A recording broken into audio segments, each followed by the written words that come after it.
दा मथते मिस्ट्रिया बेसेबां माने बेवहाय माने बानासा खरस लुनाय मिस्ट्रिनि खरस लुनाय खरसा 31 लाख कमप्लिट बे डिजाइनखौ लानानै आरो माने बबेनि मोनलाय बिसोरो उरिष्या ओमफ्राय इन टटेल बेसेबां नांगौ लुनायाव 1 कोटी 12 लाख खुलुमबाय नमस्कार सत श्री अकाल वेलकाम टू माय इउटुब चेनेल आं दा नोंथांमोननो देखायनो नागिरदों दा आं बिजनि सहरनिफ्राय 20 किल'मिटार सा साइडआव थानाय फानबारि जायगायाव आं दा दंफैयो फानबारि होनना बुङोब्ला नोंसोर बयबो मिथिगौ बेयो बाजार सक बेयो बिमा खालिनि मोनसे मन्दिर दङ नायदोल' गुगोल माबा मेपखौ आं खोन्थाना होदों बिसोर 20 किल'मिटार दा बेवहाय बाजार कमिटि दं बाजार कमिटिनि अनसायनाय एबा दैदेननायावहाय बेवहाय मोनसे गोग्गोम बिमा खालि मन्दिर दङ बे हारसा बर' गासिबो जयै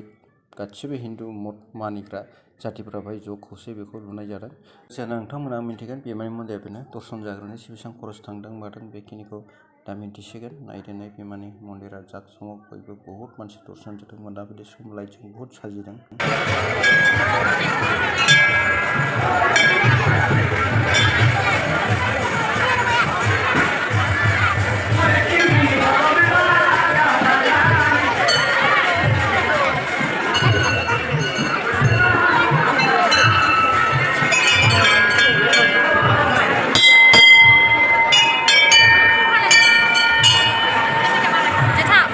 बे मन्दिर सिंनि हाबनाय गेट हिन्जाव मोनसे बर' हिन्जाव दख'ना गाननानै वेलकाम खालामनाय आरो ओरैहाय दङ माने आर्य गस्ति मथते सारि गाननानै वेलकाम खालामनाय दा बेखौ आं नोंथांमोननो देखायगोन माने बहुद सुन्दर बानायदों बेनो ओरैहाय बर' हिन्जाव आरो फारसेथिं दङ हारसा हिन्जाव मथते बाङालि आरो बे गोजौआव दं श्री श्री रामकृष्ण परमहंस कालिभग जोंनि बर'नि धर्मगुरु कालिचरन गुरुदेबनिनो बेयो गुरुमोन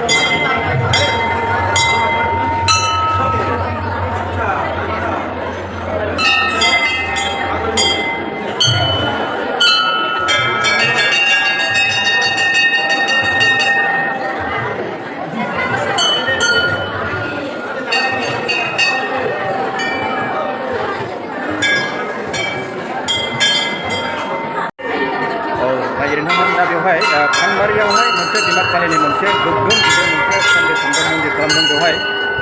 बहुत जायगानि माने बर'फोर फैयो अकल माने बे बिजनि ओनसोलनिल' नङा बेवहाय बर' फैयो हारसा फैयो माखासे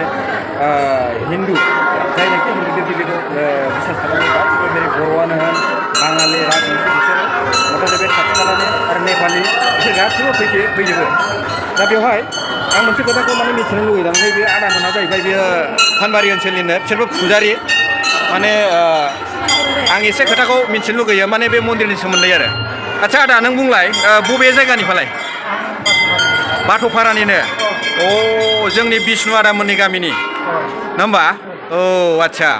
दामाने नोंसोरबो बिमा खालिखौ बिसास खालामो आरो फुजा होयो ना आच्छा ओमफ्राय दा बे बिमानि मन्दिर बानायनायाव जेन'बा बेवहाय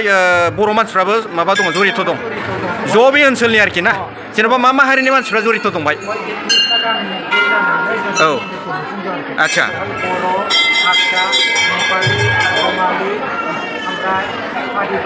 आदिबासि माने जत्थ' माने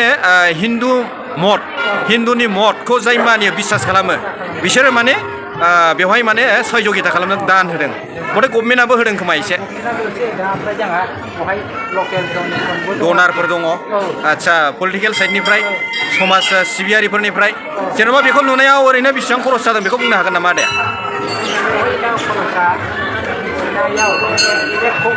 औ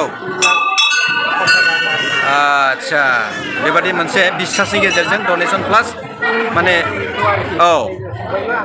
जयैनो दं आरो गायसनजेननायनिफ्राय जोबोद धन्यबाद आदा बहुत मोजां खामानि मावदों बे माने जोंनि मानसिफ्राबो जे बिदि मोनसे मठ मन्दिराव जरित बेखौ नुनानै आंबो बिराद मोजां मोनदों आरोखि आच्छा आदारनि नामा मामोनलाय आंनि नामा औ हेमेन चन्द्र बर' हेमेन चन्द्र बर' माथो बिष्णु बर'मोननि मानसि नामा नोंलाय आदा बिष्णुमोननि मानसि नामा आच्छा जाबाय दे थिगैनो दं माने बहुत गोजोननाय थाबाय माने आरो बे जाबाय दे आदा दे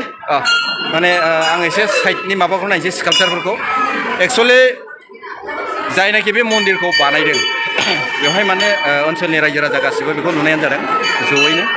जायनाखि हिन्दुनि मठ एबा धोरोमफोरखौ मानियो बिसोर माने बेखौ जयैनो माने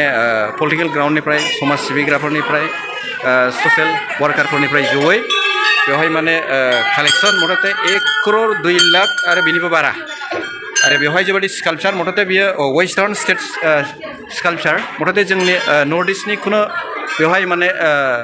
मिस्ट्रिनि खामानि नङा आरो बेखौ नायोब्ला जे बुजिनो मोनो मथते उरिष्याफोरनि जागोन